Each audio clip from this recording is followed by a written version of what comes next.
আসসালামাইকুম, hello everyone. কেমন জমলো Sikandar trailer একটা নেগেটিভ বিষয় হচ্ছে যে এইখানে মানে আগে আমরা নতুন এক সালমানকে চাচ্ছি, যেটা পাচ্ছি না এখনো, বুঝছেন? এটা এখন আমরা পাচ্ছি না। তবে ট্রেইলারটা মানে মাস অডিয়েন্সের জন্য একটু অ্যাকশনটা প্রচুর হবে, ঠিক আছে, কিন্তু সালমান খানের কাছে এনিমেল কেজিএফ এর মতো মুভি মানুষ এখন আশা করছে। সিকান্দার, ভাইজান, তারপরে ওই যে কি কিসে টাইগার 4, টাইগার 1, টাইগার 3, এই ধরনের মুভি এখন আশা করছে না।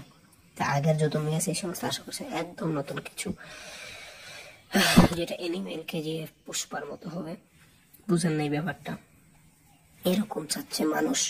এটা লিওর মতো হবে বা মার্কোর মতো হবে, এরকম চাচ্ছে সালমানের কাছ থেকে। এর জন্যই ফুলফিল করতে পারছে না সালমান, যতই চেষ্টা করছে কিন্তু পারছে না, এই কারণেই।